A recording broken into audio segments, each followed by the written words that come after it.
llama la atención, pero siempre ha habido posiciones encontradas en este tema, ¿no? Están los que quieren resolver esto con el garrote y el Código Penal, y están quienes dicen, bueno, es un problema social y a mi criterio inclusive tiene que haber un mea culpa de las administraciones que no han cumplido precisamente con dar respuesta a un derecho constitucional, que es el tema del derecho al hábitat, ¿no? Uh-huh, uh-huh. Y hoy, ¿cómo estás viendo este tema? ¿Por qué surgieron en estos días estas nuevas tomas, ocupaciones? ¿Cuál es el contexto que vos estás viendo hoy para que esto suceda?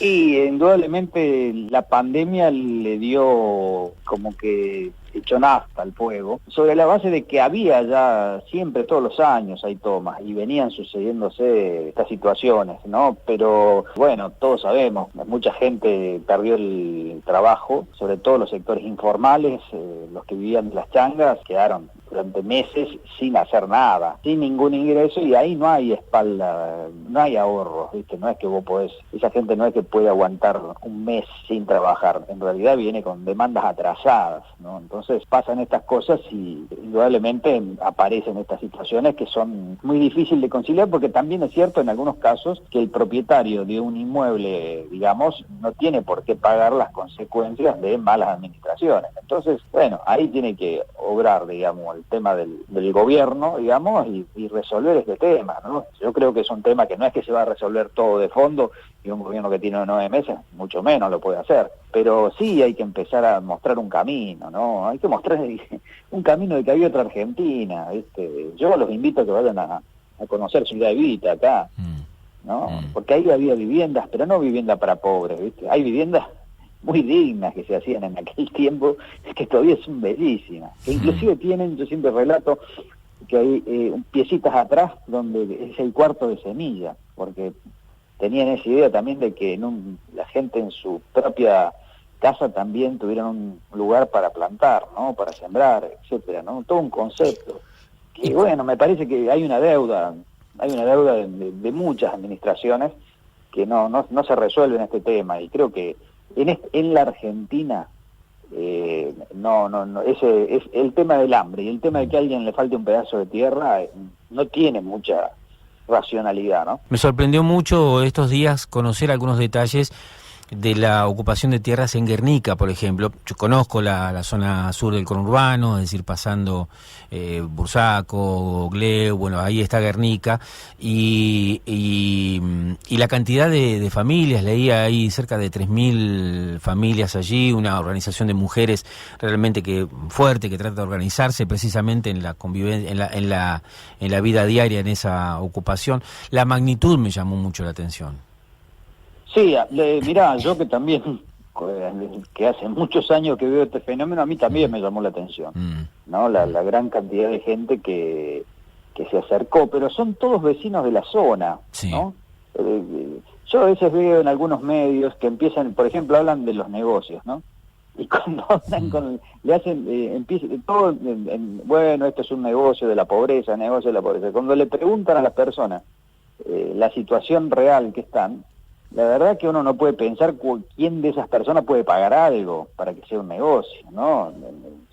Le preguntan a la persona cuánto tenía en el bolsillo, le preguntó el otro día un tanto intimidante la pregunta ahí a un notero, a un vecino, sí. Y dice, no tengo nada, yo como ahora en la olla. Entonces, ¿cuál es el negocio? O sea, ¿qué negocio? ¿A quién le puede pagar a esa persona? Si no puede pagar un alquiler. Y son todos vecinos que han venido ahí, hay jóvenes porque están en la situación que están viviendo con sus padres, ¿no? Digamos, pero bueno, la pandemia también evidenció cuando le dijeron a estos vecinos, quédate en tu casa, que había casas que vivían 12 personas, ¿viste? Que duermen 3, 4 en una cama. Sí. ¿No? Entonces llama la atención, hay gente que no puede creer a eso, pero eso existe, eso está, eso es una realidad que se vive.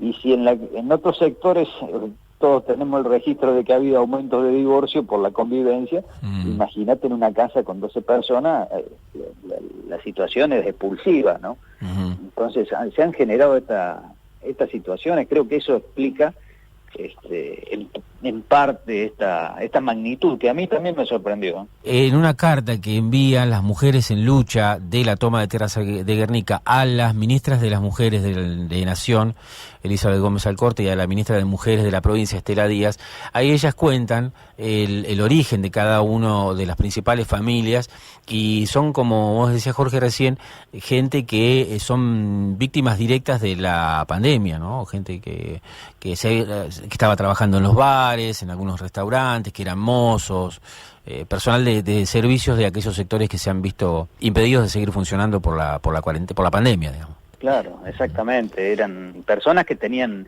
muchos cuentapropistas, digamos, que hacían changas o que también andaban trabajando en el tema del reciclado, recolección de cosas que luego venden. Entonces todo eso se cayó. Acá hubo un tiempo que no se podía salir. Entonces, insisto, hay sectores allí que los agarró con -10.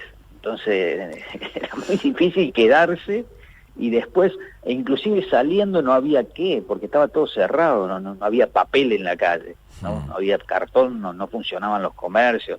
Entonces esto agravó mucho la situación, y todavía sigue, porque después siguió la cadena de despidos, etcétera, en muchas cosas. Entonces hay una situación social que requiere de medidas extraordinarias. Se habla de que es una crisis mayor que la que ocurrió en la década del 30, en el siglo pasado.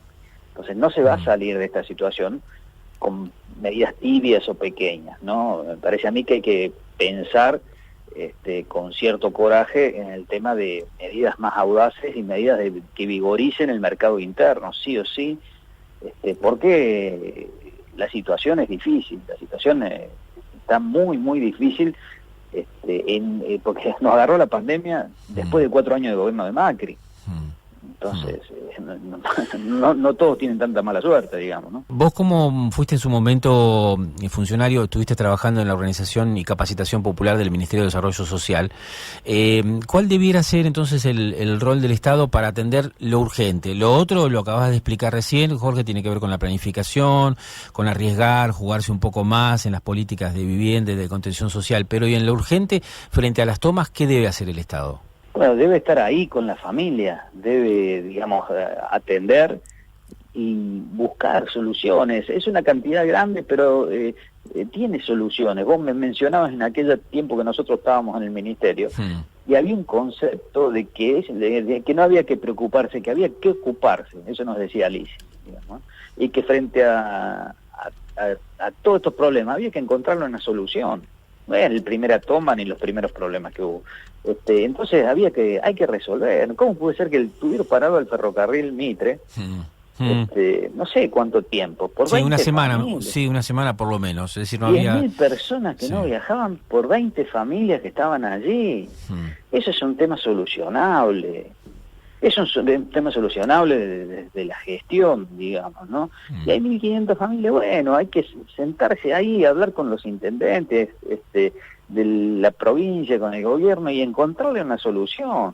Empezar a dar soluciones que vayan achicando esa gran cantidad de personas y dándole una respuesta, digamos, ¿no? De hablar con los dueños. Bueno, pues hay muchas variantes. Yo no estoy ahora en la gestión, pero no tengo para decir si hay posibilidades en una cosa o en otra, ¿no?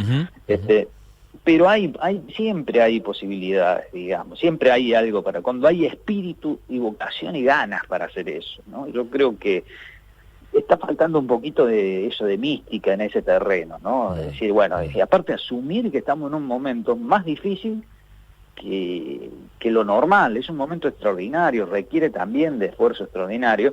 No puede haber funcionarios diciendo que acá, bueno, la propiedad privada es sagrada y que eso hay que resolverlo con el Código Penal.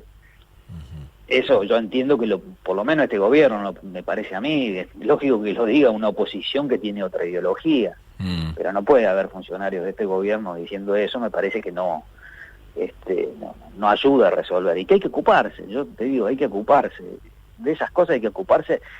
Y hay temas que son más difíciles que eso, que tienen mucha más trascendencia que eso, ¿no? Y hay que ocuparse, resolverlo y iniciar después un plan, digamos, que bueno, que empiece a dar respuesta a esto. Yo siempre digo, no solo, no pensando en seguir acumulando personas acá en el área metropolitana, porque no tiene sentido ya que en el 1% de la geografía de nuestro país esté viviendo el 30% de la población. Entonces tenemos que pensar otra cosa, alguna vez tenemos que planificar algo, no puede ser todo como vaya saliendo. Creo que, y después yo insisto con algo, si hacemos vivienda hay que cobrarla, aún a los sectores más humildes, ¿no?, que perciben un plan. Creo que tienen que cobrarse, porque eso, bueno, también es hace a la dignidad de quien recibe esa posibilidad, y también es un aguijonazo también para decir, bueno, hay que salir adelante, hay que progresar, hay que ponerse las pilas y hay una oportunidad, ¿no? Y aparte, conociendo la idiosincrasia de muchas de estas familias, por una casa, lo primero que harían es pagar esa cuota y después arreglarían el resto, digamos, de los problemas, ¿no? Después se sobrevive, pero la casita está, y la casa te organiza, la casa te da, bueno, te da un piso digamos, de salud para vivir, digamos, ¿no?